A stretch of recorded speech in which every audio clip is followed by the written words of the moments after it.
me tell you, I think it's time to break the stereotypes of what a church person looks like, but what I like to do is this. I like to walk up to somebody and say, in front of everybody, just stand up and share your most embarrassing moment. And almost every single time they go like this.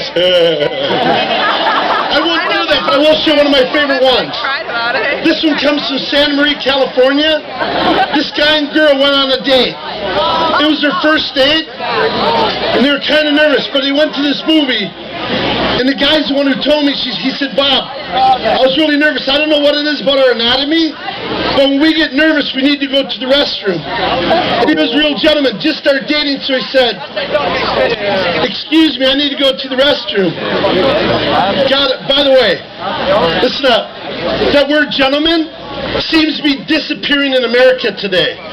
The only time I see the word gentleman is on a restroom door. Right. There's a lot of wimps in society that won't stand up for what they believe is right. And even in 2009, there's still a lot of macho guys who think it's not manly to show an emotion or a tear or embrace. But there's not a lot of gentle, compassionate, sensitive men who are gentle enough to be strong and strong enough to be gentle. And yet every time I say that, there's some girls in the audience like this. Where is he? Listen up.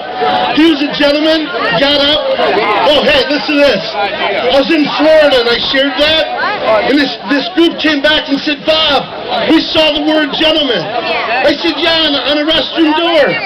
They said, no, it was a big sign. I'm like, really? They're like, yeah, it said Gentlemen's Club.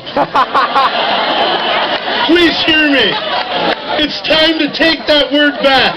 He was a gentleman, got up, went to the restroom, came back, sat down. When he sat down, he realized his fly was open. He goes, Bob, what do? You just can't zip your zipper up sitting at the theater seat.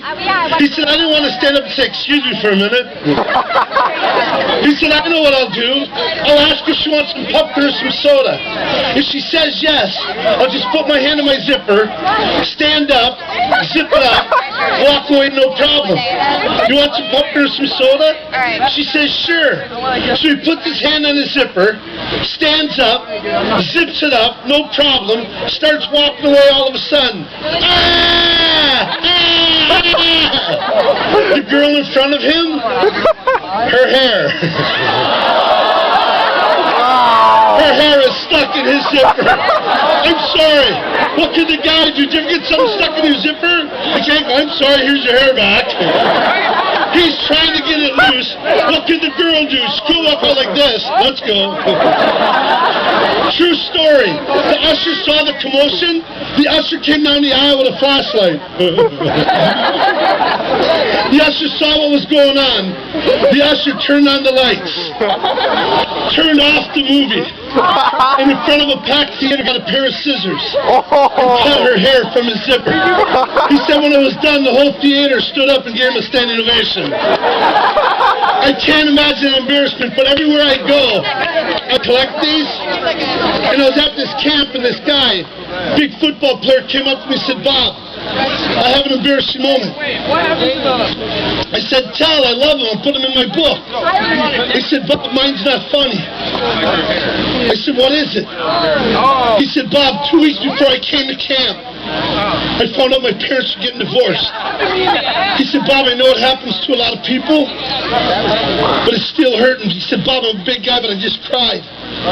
He said, I thought I was doing pretty good because one of my friends who went through the same thing was there for me.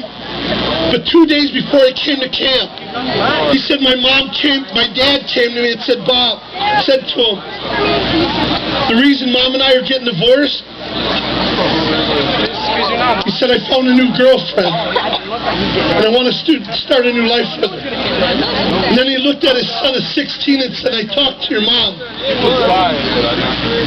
And she says she can handle the girls, your two sisters, but she doesn't think she can handle you. And then he looked at his son and said, and I just want to start a new life with my new girlfriend. So I called social services. We're seeing if we can get foster care until you're 18.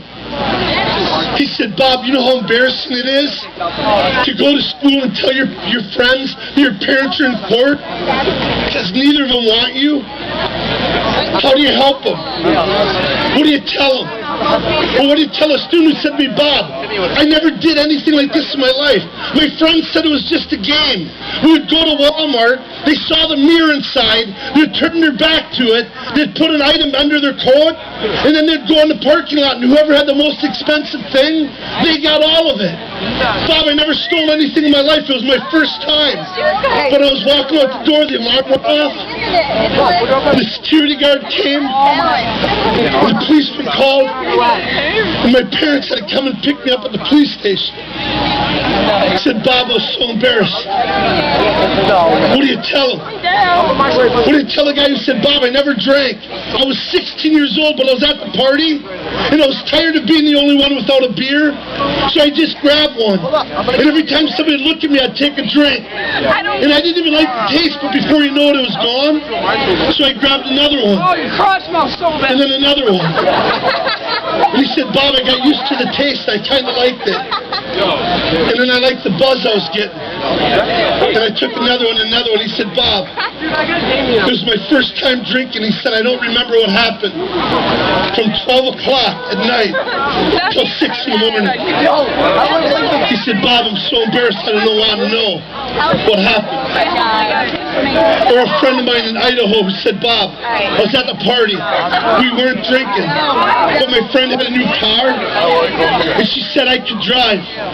So my friend who was a girl said she was driving. And they were going kind of fast. And it was raining. She went around the corner. And the car flew off the road. And they weren't buckled in.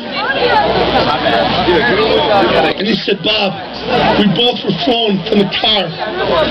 And I watched the car roll and land on my friend. I said, Bob, I watched my friend die. I said, I haven't been back to school. I can't face my friends. I said, I'm so embarrassed.